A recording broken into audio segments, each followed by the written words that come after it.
Tip number 6, regardless of what your child says, there is always homework. Oftentimes, students come home claiming they have no homework. If they want this to be the best school year of their lives, they should still take out their notes from class that day, make flashcards, and practice what they did. I never want homework to be longer than 30 minutes. A Pomodoro is really all they need. We can debate the merits of homework. It's causing anxiety to rise. Is it stripping kids of joy of learning? Is it corrupting their opportunities to enjoy extracurricular activities? Is it ruining their sleep? Does it lead to better learning of the material? What if they can't do it? Should they just scribble wrong answers? And what does that accomplish? They're all fair points. For me, though, the purpose of homework is practice. As a basketball coach, when we practice, it isn't perfect. At times, it's very frustrating. It's inconsistent. It is flawed. But we're better for having practice than if we had not. I look at math practice in the same light. Tip number 7 to help your child develop unrelenting persistence and ridiculous effort to make this the best school year of their lives so far is avoid cramming. A good student likes to brag about the fact that he studied for 2 hours the day before a quiz. A great student studies for 30 minutes or less the day before a quiz or a test. The difference between a good student and a great student is that the great students recognize that the reading, homework assignments, notes, etc. lend themselves to preparing for the quiz. The great students are the types of students that play student bingo and win several different ways. I always give a study guide out the day before a quiz, and students contest that they should get the study guide well before that. Well, with the homework, the notes, and all the discussions before the study guide, that's how the study guide was made, and that's really how the quiz was made. Tip number 8, attempting to recall is more effective than rereading. My teacher doesn't explain it. He's awful. Well, maybe, but I don't think so. Research indicates that students learn better before a solution is actually presented, even if errors are made in the process. Think about the last time you answered a trivia question. You get a question that you aren't certain of the answer to. You take a guess and then you hear the result. Afterward, your belief is either confirmed or the record is set straight. But in any event, you are more likely to reserve a spot in your brain for the information because the uncertainty piqued your curiosity. The same analogy holds in learning math. Students should always work through homework problems on their own first. Wait on the answer key or help from a peer until after you're done.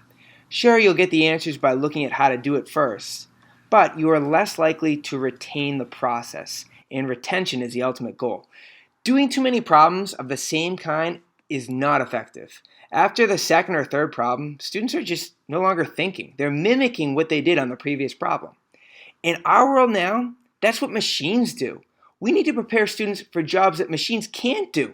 That is why many of our homework worksheets take what we did in previous lessons and randomly mix them with what we're currently doing.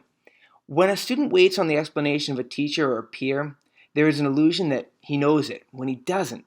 Think about this video so far.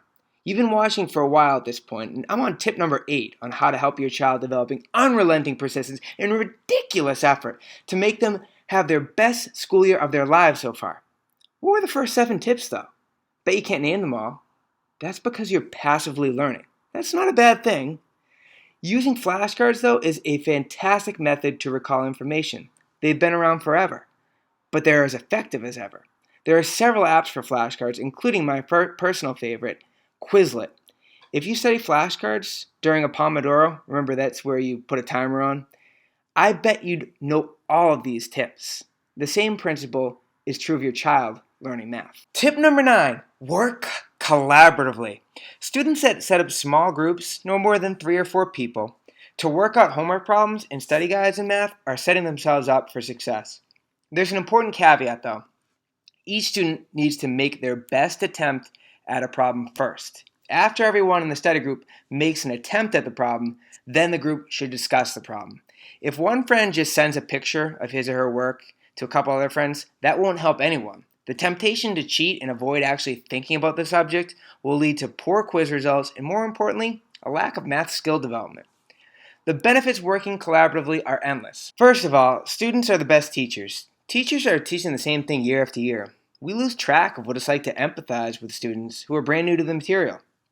Second, the best way to review a subject is to try to explain it to someone else, unaided, without your notes, in your own words. As Albert Einstein once said, if you can't explain it simply, you don't know it well enough. Third, too often students start doing the homework and do the first problem wrong.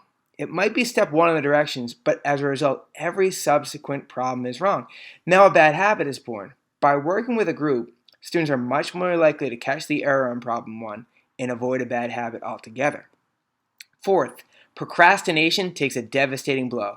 When everyone in the group agrees that 3 o'clock is the time to do the work, nobody can chicken out. Fifth, when everyone is struggling with the same problem, you've just created a question for the teacher. I don't know. I don't know. I don't know. I don't know. I don't know. I don't know. Google Meet, Zoom, and other video conferencing services are making this study strategy increasingly easy. Encourage your child to get on and get help from classmates. It will save you and I some headaches. And finally, tip number 10 to help your child develop unrelenting persistence and ridiculous effort to make this the best school year of their lives so far. Be competitive, but don't compare. The word compete comes from the Latin word competere, which literally means to strive together. One student doing well does not mean that another student is not doing well. In fact, it is much more likely that if one does well, another does well too. If we are working collaboratively and helping each other despite our differences, everyone stands to benefit. Basketball coach John Wooden once said that time spent comparing yourself to others is time wasted. Your child will be tempted to compare to others. It's what we do anytime a quiz is passed back. What'd you get?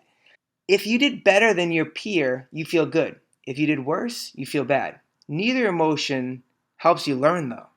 Instead, focus on the score, but look at what is wrong and why it is wrong.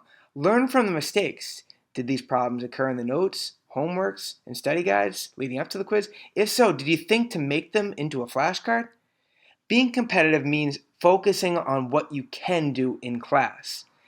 Can you ask one question per class? Can you raise your hand to answer a question 3 times per class? 5 times per class? Can you do the problem before the teacher puts the correct process and answer on the board? Keep pushing yourself against yourself. That's it for the tips. Thank you so much for watching. I'm looking forward to the year ahead, and from what I can tell so far, I think we're in for a great year.